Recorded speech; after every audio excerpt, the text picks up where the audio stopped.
that we probably have an isoprofile group on that aromatic ring and not an N-profile group. The N-profile group would have had a metal splitting actually into a triplet.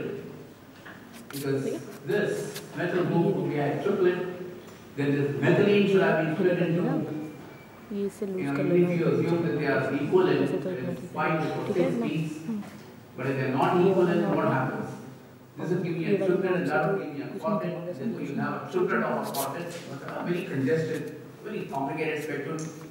Then this term must be split further, and then you have all these. That doesn't look like as complicated as what it should be. Clearly, the one near 1 ppm, roughly around 1 ppm, is split into a doublet, must be the two metals. And what happens to the one somewhere near 2 point some ppm? That must be the proton out here. And how many neighbors does it have? It has 6, and therefore 6 equivalent protons would give me 7. In fact, if we expand that region and count, you will see 7. And then of course you have the aromatic protons, and we know the aromatic protons come down about 7 ppm. Because the 7 ppm peak, that definitely is an aromatic proton. In fact, when I asked you this question earlier, if you have C4, C9H12, there are more carbons for the given number of hydrogens, which indicates to you that it's an aromatic compound. But what you would have really done was look at the NMR spectrum, seen a peak in a 7, and that's a telltale for you that you're looking at an aromatic situation. And therefore, it's an aromatic compound, which is this, not this, and that's where you go about analyzing it. So you see how many types of protons, where the splittings are, and that should give you clues as to what your peaks must be. And that's of course the one with the answer. C3H6O2.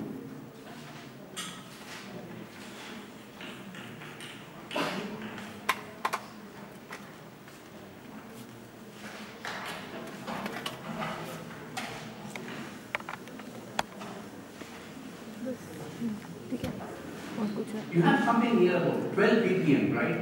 What does that really mean? It's 12 ppm. Highly de-shielded. If it is highly de-shielded, what are we looking at?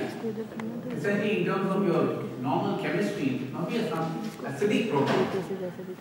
Why do I say it's an acidic proton? Acidic proton basically has very little electron density around it. That's the reason why it's an ion. It's become a proton pair in this compound. So 12 is something that you would immediately look at and say, I think I have an acid, COOH. So the COOH is going to be a highly de-shielded system because it's an acid actually. The proton is basically devoid of electrons around it. And therefore, this could well be an acid. And the fact that I have two O2s is further evidence that I might be looking at an acid. Then what happens? I only have 3. If I try out this, 3 into 5 into 6, I'm okay. They're both molecular formulas, right? And the fact that I have a peak at 12 tells me that I'm probably looking at an acid. And now look at the splitting pattern. What happens to the one somewhere near about 1 ppm, which I know again must be the metal. And if it is the metal, what happens here? This must be split into a triplet, which it is. And what does this get split by? Into a quartet. You have a quartet. Of course, in these cases, the way the spectrum is not so clear. But what I will do, if I think the spectrum is not clear, I will write down below a quartet or a triplet, so that information will be given to you. Because generally, you record a spectrum, and if it is scale is so chosen that you can't see these, what they eventually will do is to replot it by expanding the scale. If I have spectra where the scale has been expanded and you can very clearly see these peaks, I will leave it.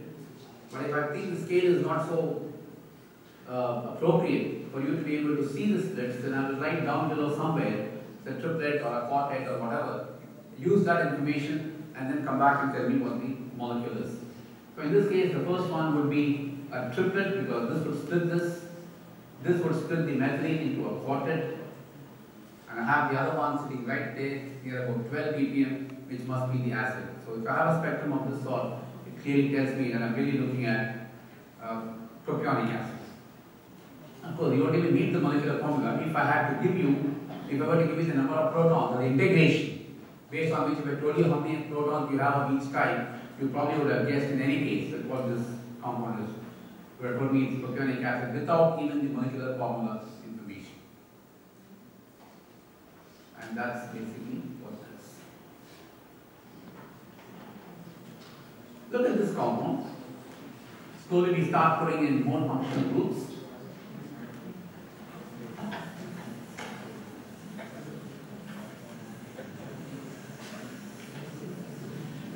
What I will do is I will send this file along with some more spectra which I won't discuss because I want you to look at some of them and look at these spectra and try to analyze them for yourself and sort of find out what the logic is in making these assignments.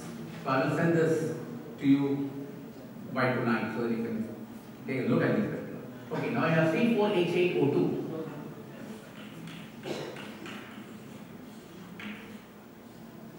Do you have anything near 12, 11, 10 and so on? No. So what does that immediately tell you? You're not looking at an acid. You're not looking at an acid. This O2 is not part of a carboxylic group. That's a clue that you take. It's not part of a carboxylic group. It's probably a ketone somewhere and an OH somewhere, but not part of a COOH group. Because had it been part of a COOH group, highly acidic, it would have been highly de-shielded and it should have got a peak somewhere in 11, 12 or thereabout. We don't have anything in 11 or 12. And what's the best we have? Somewhere around 4.5 or thereabout. Therefore, we're really not looking at carboxylic acid. What do we have somewhere? We have something like 1 point something. And what does that tell me?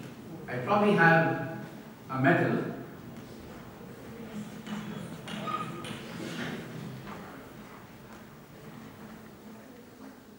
And then you can now start building up. What does that metal say? There is one somewhere near about 2. There is one somewhere near 1.5. Let's write the compound and let's try to rationalize this.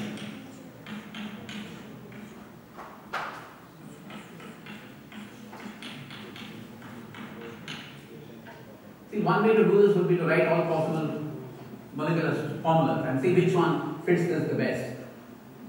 Take this one. What happens to this metal? Will it be split at all? No, it has no neighbor. It doesn't split. So go back and see if there is anything that is not split at all. Well, there is one here somewhere around 2. But we said metal comes generally around 1. But why is this coming near 2? Because it's sitting right next to a carbonyl. And carbon binding is an sp2 carbon, more electronegative. And therefore, this is going to de-shields. That's the reason why the metal, instead of being in 1 or thereabout, in the case of a metal attached to a carbon, it will get slightly de-shielded. That's the reason why it comes somewhere near about 1.9 or 2 or thereabout. But the fact is, it is unsplit. The fact is, unsplit tells me it has no neighbors. So this metal should be the one that is giving me the unsplit feature because it has no neighbors whatsoever. What about this one? This metal. This metal is a normal metal that you would expect, and where should this come? Somewhere around 1. And into how many peaks must that be split into? 2, because I have a proton, 1 proton as its neighbor. And sure enough, there is one that's split into 2, and that's sitting on there. What about this fellow? It must be split into 4, because I have 3 neighbors. And yes, there is one that's split into 4. And what about this hydroxyl? And out there. And therefore you will find that this is probably something that explains all your spectra, and therefore this is how you go about using both the splitting pattern as well as the chemical shift to be able to tell what groups are present in your molecule. Yeah.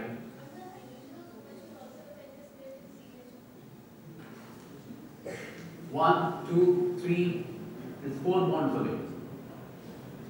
See, generally the splitting will be very strong but it is 1 bond away because we said it is 2 bonds. Give me an example of a 1 bond interaction. C13, right? There's a C13 sitting on with a hydrogen onto it. This and this interact to 1 bond.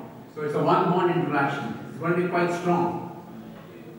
A two-bond interaction would be one where this interacts with something else. Let us say I have phosphorus or something. So this would interact with this through one bond, two bond. It's a two-bond interaction. Most of the compounds, most of the examples that we have seen are essentially three-bond interactions. Why?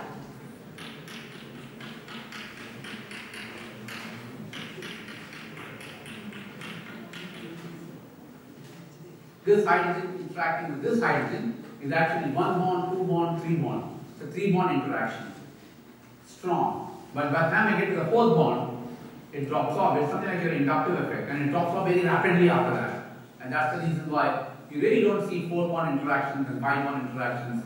You see 1, 2, and 3, and by the time you see 3, it's actually bigger than the other two, and that's about the limit that you can actually see. Yeah.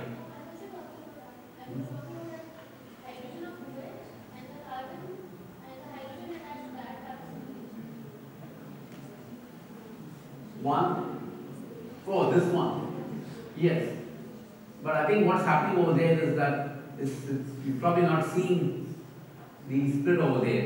It's just too small a coupling. It's one of those things that the coupling is so small, you're really not seeing it in a big way. But you're right. Strictly speaking, this fellow must split this fellow, and this fellow must split by both these. But then the coupling between this and this is so small, you're not even seeing it in that under the resolution of this machine. That's the reason you're seeing only one of them. That's the problem. The coupling is too small, you won't see it, and you might be led to believe that there is no interaction.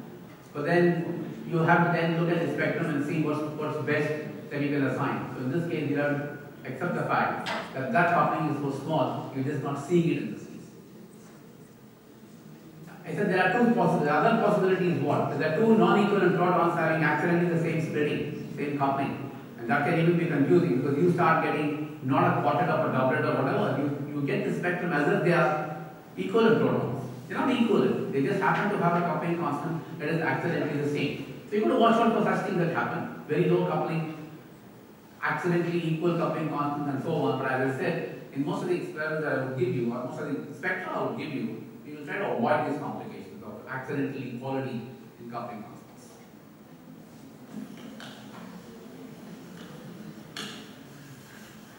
There's another problem with respect to OH, which I will want to show you, and I will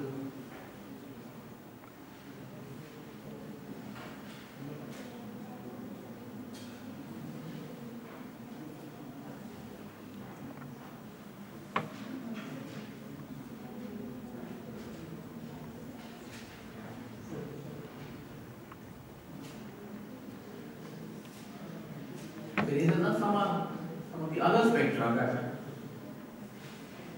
which I will also pass on to you.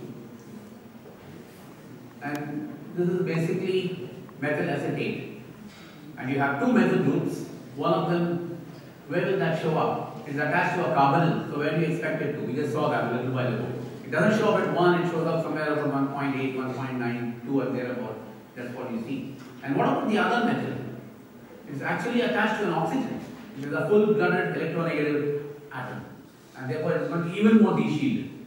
And that's the reason why you see somewhere near 3.8 ppm. Are they going to be split? No, because neither of them have neighbors that can affect the spin, and therefore you will get these to be singlets sitting at two different positions. And of course, you will also see that the integration would give rise to equal number of protons in both cases, which is meaningful. Let's look at this one.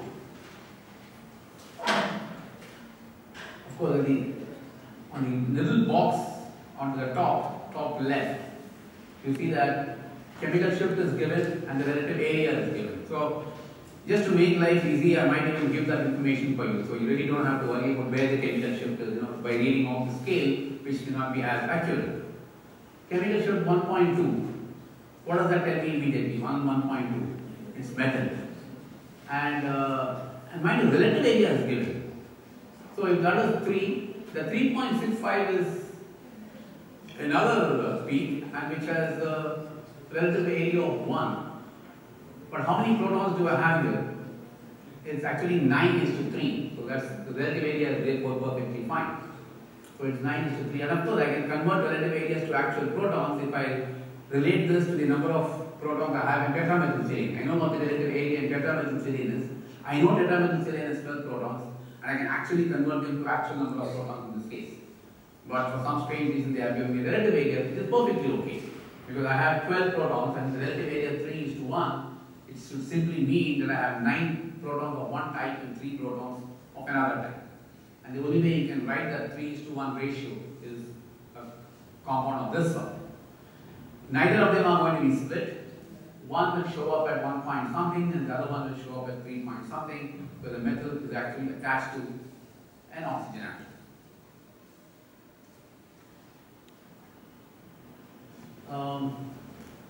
Yes, this is something that you will see in many cases. This is what I said. Sometimes it's very hard to see the splitting, and what people then do is take that scale, expand it, and then show it to you, like what they have done over here.